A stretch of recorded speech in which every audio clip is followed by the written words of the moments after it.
Hello, ladies and gentlemen, people of Facebook. We are live again today with a wonderful top producer from our Kierland office, Scottsdale, Arizona, Sarina Bergman. Ladies and gentlemen. And there it is. The studio audience goes crazy. All right, Sarina. So, hey, listen, people in Arizona know you, but maybe not so much in California and Nevada. So tell us a little about yourself, how long you've been doing this, maybe a little production level. That'd be great, please. I got my license about 8.5 years ago. I actually grew up in the real estate business because my father was a builder and my mom was a realtor for about 20 years. And I always said I would never get into the business, and here I am. So I actually when I went to Florida State for school, and then I moved into Manhattan, New York City, and I was a buyer for a department store for 8 years in New York. And then I moved out to Santa Monica, California, where I got a job in pharmaceutical sales. So in the meantime, I moved back to New Jersey, where I'm from, to finish my pharmaceutical career. I worked there for 10 years.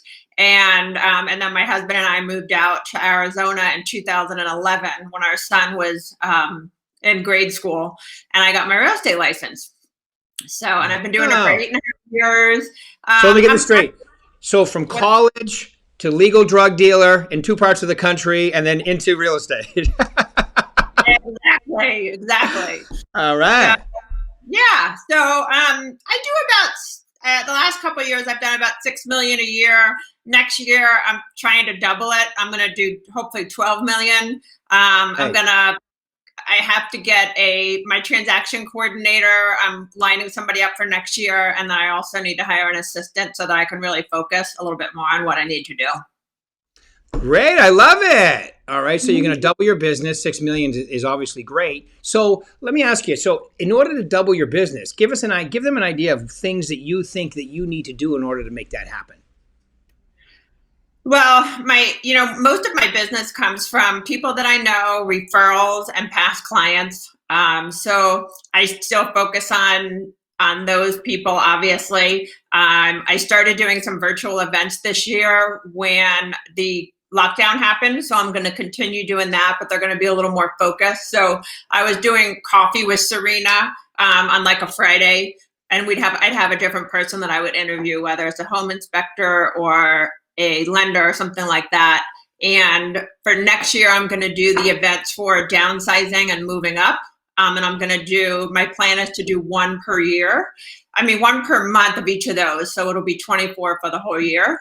And just trying to stay consistent and keeping in touch with people. We have a lot of people moving to Arizona from other parts of the country. So trying to also network with other agents as well. That's great. So what I'm hearing is, by the way, I've got an idea for you too. What I'm hearing is you do a lot of your business with your sphere and, these types of events and different things. I love the coffee, interview coffee. That's great. You could even do a podcast. I've helped a few agents this year, like those little coffee with you. You could actually turn them in a little podcast. It would show really good up on your marketing, so that's kind of cool too. So you could send them out. The other thing too, in Arizona, especially where out of all 3 states we're in, I would say the least, I don't want to say affected, but the least worked up, like you guys didn't really totally shut down. And I know that movie theaters are giving super deals. Like you could invite your whole sphere and socially distance and wear masks. And if you agree to I think if you commit to at least 20 tickets, they'll let you use the whole movie theater. So that's a good idea. That'd be a great, I was just thinking about that because I know somebody that's done it recently and it worked pretty well. Yeah, and I really wanted to try to get into doing more like client appreciation parties, but it was a little hard this year with the COVID and the lockdown. I did do a couple of Popeyes with fresh baked goods. So in May, I did lemon ricotta cookies, and I put a little tag on it said, "When life hands you lemons, you make lemon ricotta cookies." So I dropped those off at people's front door and then text them to tell them it was out there. And then I did pies for Thanksgiving, and I am going to do holiday cookies as well for past clients. I love it. When life hands you lemons, you make cookies. I love it. I love cookies. I could live on cookies, but I don't. All right, cool. So that's some great ideas for your sphere. Is there anything else you want to mention about your sphere before we move on to, let's say, farming? Because I know you do that too. Yeah. I think really just this year, just trying to keep in touch with people, and, people were home, and, it's just, how are you doing? What's going on? Following up on their kids with school, and, if they need anything. So really just keeping in touch with them. Yeah. Well, you have a 16-year-old too, don't you? I do. 15 and a Yeah. half. That is permit. 15 and a half. And is he going to school at all, or is it mostly virtual right now? It was virtual. Then he went to school for about a month and a half, and then last week, this week, and next week he's virtual. So he's actually done already at 10:30 this morning. He's like, "Yeah, I'm all done. What should I do now?" Does he go back to bed at like 11 for a couple more hours just to be safe? No, he does. He goes to the gym for like 2 hours. Nice, good. And then he That's plays great. baseball too. So at night, usually once or twice a week, he has a couple-hour baseball practice. Well, that's great. Yeah, and hopefully after the holiday season, they'll be back doing more. Nevada, they haven't been at all crazy. Oh yeah. Well, everybody's coming here for for like tournaments and stuff. Our Yeah. tournaments are so packed because people are coming here from California and I guess Nevada too. Yeah, even the San Francisco 49ers are having their home games in the Cardinals facility because they won't even let them have it. Anyway, don't get me started. But anyway, enough about that. So, okay, so all kinds of things you can do for your sphere. I love the fact that you want to double your business, so you're going to double your volume, double your transactions. You've mentioned some great things about your sphere and so forth. What about your farming? Tell us a little about that, please. I do a little bit of farming in the community that I live in, but truthfully, I haven't been as consistent as I should be. So that is something that I can work on, coming up in the coming year. I know that just trying to be consistent is the key to the key to success. So. Yeah, the key is being consistent. Especially in your farming in Arizona, you can door knock there. So I would after the holidays, be a great time to kick right into that. Yeah. Yep. Pick your latest sale. All right, good. So we got farming. Any other areas that you'd like to talk about getting business from? Maybe social media or anything like that. Yeah, I try to at least be present on social media so that people know what's happening in the real estate market. Because if you're not actively looking to buy or sell, sometimes you're not quite sure what's going on. But, most people that follow me know that, inventory is low and demand is high and people are moving to Arizona from other parts of the country. So I do try to, not a lot of posts, but I try to make sure I am keeping people, up to date with what's going on. Yeah. Yeah, can you imagine, all the people moving from, let's face it, Phoenix, Scottsdale is a tremendous area to move from. If you're from LA County, San Diego, you can buy 3 times the house for half the money, bank the rest. It's a great place to retire, and a lot of people are definitely doing that. But remember now, as the vaccine comes out and things start to open up, we've already had an incredible market, especially the second half of this year. Can you imagine? Well, the first quarter and then the end of the third quarter and all the fourth quarter have been incredible. Can you imagine what could possibly happen next year with everything you just mentioned? I think it's going to be pretty incredible, actually. Well, and it's been very interesting too. Like I have some clients that have not been able to use their properties for one reason or another, whether they live somewhere and they can't get here. So they've decided to rent them out. And even if it's just a 3 or 4 month rental, it kind of covers the mortgage for, those couple of months. By listing a property for lease, I saw so many people from like Michigan and Minnesota and like the really cold weather states that don't want to be in those areas and quarantine with the virus. So they're coming here for 3-4 months at a time. They're bringing their nannies and they're working from home and they need good internet.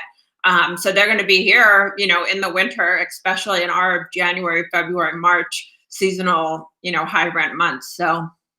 Yeah, that's great. And then they'll be here for that amount of time. They're like, why would I ever leave and go back to there? Right? So, yeah, good. And then you have people like from Canada that own properties that can't even come here right now. Yeah. So hopefully some of them will probably put it on the market. Go ahead. I'm I sorry to know. interrupt. Yeah, that's okay. No, I think we are. I mean, we did see for a little while some of the Canadians that own properties here that couldn't get here, that just didn't foresee themselves coming in the near future, that needed to sell. Of course, with our inventory so low, we could use a lot more people that, aren't using their properties, that will sell them, because the demand is so high here that we need inventory and active listings to sell. Yeah, I think it's a good time. I agree with you 100%, but I think you're going to see a little bit of more resale. But how about new construction? You guys have a decent amount of new construction in that area, don't you? We do. We do.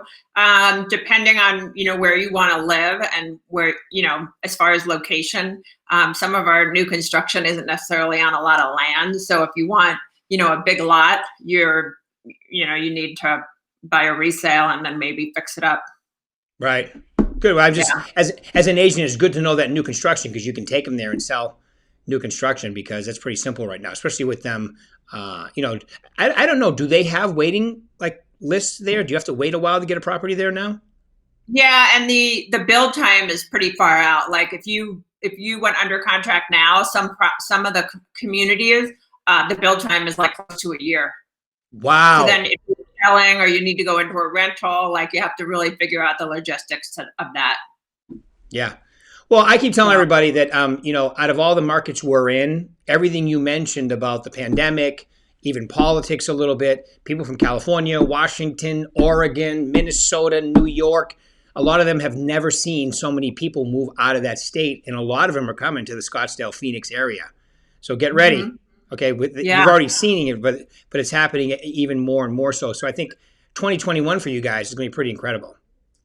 I think so too. I mean, some people were concerned that there would be a bubble and then a crash, but back in '07 and '08, when there was a crash, inventory was so low. Like at that point, the Valley's listings were like 57,000 active listings, and right now we have 7,000. So there can't be a crash with the demand so high and inventory so low. And if there is, it'll take quite a while to get there. That's what, from everything I've seen with Tina Tambor and the Cromford Report, that's pretty much what they're saying at this point. Yeah, I pretty much agree with their predictions too. And I think Brian Buffini just put out a nice video talking about quite the same. It's like there's no indications of anything that could say that. Plus, usually when it gets here, it goes up for a few. People don't realize we just really, in some areas, evened out to and surpassed slightly the last peak. And it always goes higher than that. And this market's more healthy as far as who's owning and the lending practices, and everything is leaning up to, and let's face it, interest rates are historic. People ask me all the time, what are the interest rates? They're free. Now is the time to do something. They're basically free. Yeah. I mean, even I've had people that want to pay cash, but then end up financing because the rate is so low that it's kind of stupid not to, Yeah. because you're getting like free money. Right. And the stock market's still doing great and it's going up. So why would you not get a return on your investment, take the tax benefit, and, you can always pay it off later. What the heck?